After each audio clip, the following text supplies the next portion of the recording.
Alex, just your emotions and just take me through the overtime goal. Yeah, I mean, it's amazing. I mean, obviously it's an intense game. It goes back and forth, but I mean, obviously you've seen the puck go to the net. It's just burst of energy, burst of yeah, all kinds of feelings. So it's great, obviously. Left side, third row.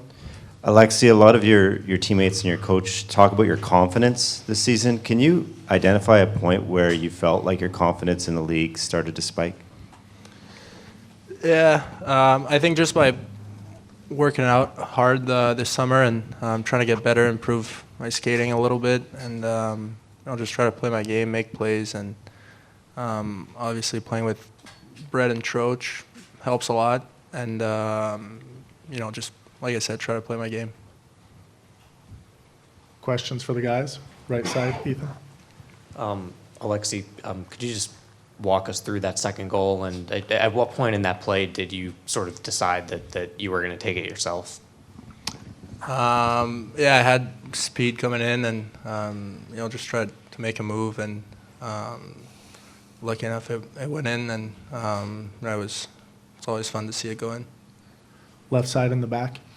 Alex, teams had, a couple of, I don't want to call them unlikely heroes, but, guys that aren't necessarily getting the headlines. What does it mean for you to kind of come up that clutch, and what's it like in the room when you come back after a goal like that? No, I mean, obviously scoring goals and ending the game, but I mean, I feel like this is a team. Like, it doesn't matter who's the hero, it doesn't matter who does it. We're everyone fighting for one another. Yeah, maybe I haven't put up the same amount of points, but I mean, we go as a team. Everything we do together, and we have a end goal. So I mean, obviously it's a great feeling, good for the confidence, but I'm just happy to help out the team. Stay on the left. Question for both of you. Psychologically, just to get out of that third period and reset during overtime, how big was that just to sort of get to the end there and just start right over, and what was that feeling in the locker room? Did it feel like a win to get out of that? Yeah, I mean, obviously the third period and the way we wanted, but I mean, you just got to go in, reset. I mean, obviously I had a little talk there, but I feel like this team, we have that belief in this group. I mean, maybe we not the most vocal kind of thing, but we all look at each other, we know what to do, and I mean, obviously you see when we get out there, we get the job done. Up front, Peter. Alex, your line as a whole, we've talked about, has generated a lot in these playoffs, hasn't always gotten the puck to go in. I guess just what about Kako and Jack was working well on that shift for you on that goal on that shift where you got the final goal? I mean, we have plays. Obviously, it just worked out perfectly. I feel like I end up being alone there and get a little touch. But, I mean, yeah, what can I say? When that play happened, I wouldn't say it's exactly how we drew it up. Every now and then you go by instincts, and it's just a great shot by Lindy, I think, was coming in. And, I mean, at the end of the day, you just got to find a way to score. We'll do one more in English. When you see Igor doing what he was doing there in the third, do you gain confidence? What was the emotion for you guys? No, absolutely. I mean, obviously, they have some good chances as well. I mean, and then at the end of the day, you need a goalie to help out, and he does it more than once or twice. It's a good feeling to have that goalie to have those saves and make a difference. Peter, just your thoughts the way this team handled the third and found a way to win? Well, I mean, the third was probably our toughest goal in the series so far. We're up 4-2. We were under siege. They were able to capitalize, and that was by far their best period. I mean, it was a pretty even game going into the third period, and then they came out and they got that goal, and that they started well. They got the goal. They pressed. They got another one. The building's in it, and so it's moving. It's moving in their direction, and so it was. I do think that. We came out of the timeout and we probably had 3 or 4 good shifts in a row, but they got it into overtime, and Shesty had to make a couple big saves along the way. After that, from that point, but big goal for us in overtime to win it. Stay up front. Kind of a two-part question. One, how pleased have you been with Alex Wennberg over these playoffs and since he's been here? And two, what was your view of the final goal? Really, really good work. By him in all zones. A really smart player, and he's come in and he's given us exactly what we were needed at the time and what we were hoping for. And I guess my interpretation of the goal was, just a face-off that we were able to dig it out, get it back. We were talking about sifting pucks in. We were able to sift that one in. I think maybe there was some sort of a breakdown. He was by himself, but at the end of the day, that puck sifted in there. You still have to get a piece of it or redirect. He was in a good spot for a screen or redirect, a little bit of everything, and he was able to get it done. Left side, third row. Peter, the PK gives up two, early-ish in the game, probably in ways that you don't necessarily want to give them up either. What did you think of the response, and what did they do to regroup and respond the way you did on the PK? Yeah, I mean, it's been really good. You're right. There's things I think that we can clean up. And still in both areas. But the penalty kill, it was tough. The second one was tough. We were playing the 2-on-1 down low, and ends up redirecting and going in. So that was kind of a tough bounce. And but after that, I thought we did an excellent job of shutting them down. And we had to kill one late in the game. Certainly, the goal was huge, just to get it back and take a little bit back from that. If you give up a couple early, to be able to come back and contribute like that was a heck of a play and a heck of a shot.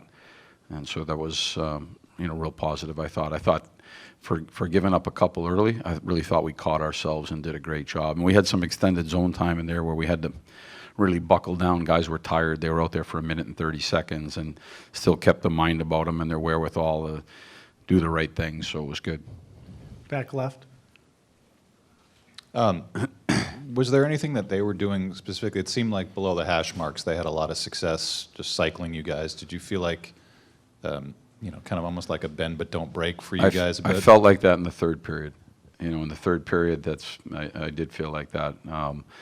Like I said, I thought the first period was pretty even. We had to kill we had the 3 penalties against us, and so that kind of works from a visual standpoint and a game standpoint. When you're on the power play and you're down and you're in the offensive zone, from a defensive standpoint, it doesn't feel good. So that's 3 times that happened in the first, and then I thought that we bounced back and rallied in the first. Inside of that, having to kill 3 penalties, we still did a good job of fighting and getting a lead in that game. And then the second period, I really liked our period. I thought that was our best period of the night. I thought we played really smart, played really well. And like I said, the third period was tough, but we didn't, we did bend, and guys found a way in overtime. But the third period, I thought that they did exactly what you said. They kept it in. They used a lot of rims behind the net and out the other side. It felt like we were chasing it a little bit. On the left in the middle. Peter, you've said all year you have to find different ways to win each game, and this one felt different than most that we've seen. But when the special teams aren't necessarily clicking the way you'd like, you need guys to step up, like Barclay, a veteran, and Alexis, a younger guy. Can you talk about just the 2 individuals and the difference in their careers, and the veteran, the younger guy, and how they stepped up huge today? Yeah, well, that's a big topic. That's a wide range. They were excellent today. Both the players that you mentioned were excellent. Obviously, Barclay's seems to be in one right now, and that's a good thing for us. He's dialed in and focused, and he's capitalizing on his chances. He's doing the dirty work, and he's capitalizing on his chances offensively. I thought Lafreniere had a heck of a game. I mean, his speed was evident when he grabbed the puck. He was a difference maker, and maybe one of our more noticeable guys tonight. So. You're right, different points in their careers, but both key contributors tonight. Right side in the middle. I guess to sort of follow up on that with Barclay, I mean, we talked a lot after the last game about kind of all the little things he does. Does it surprise you when he goes on just a scoring kick like this, given that he didn't have those numbers in the regular season and hasn't traditionally put them up? Well, I think he has had numbers in the past. Like, we just didn't look at it differently because maybe it was a year where you don't have 15 goals and 40 points or 35 points, and but he's been a key contributor. Like I said, everybody kind of gets the same game plan out there, and we ask different players to do different roles and certain responsibilities, and a lot of his is the heavy lifting, on the defensive side of the puck. But he certainly has been a guy that has put up some numbers in his career and big goals and big opportunities in playoffs past. So the fact that he's doing it now, I don't think it necessarily surprises anybody because he works for what he gets. He worked for that goal on that shorthanded goal tonight, him and getting into the right areas. I thought he did a really good job. We made a nice play from behind the net and he cranked it. And so I don't think it should surprise anybody because he's that type of a player. But you're right. I think from the regular season, it might have been maybe down a little bit from years past, but that doesn't mean that we didn't value what he did or what he brought to the table. We did. We do. We'll do one more question. Left side, Dan? Yeah, Peter, just what did you, if you went in the room after the third period before overtime, what did you see in the room? What was the reaction from the guys, and what was your message to them at that point? Just we needed to go back to work. We needed to get back on the attack, back on the forecheck. Again, we were taking on a lot of heat in the third period. And I don't think that necessarily one period leads to the next period. Our second period didn't lead to the third, and their first period didn't lead to the second. So I think that the periods are different. Everything plays out differently. It's just a chance to reset. And we had been in this situation in overtime, quite a few times already in the postseason, and our guys have responded and handled it really well. And so the message was go back to work. Let's get on the attack and be comfortable in what we're doing.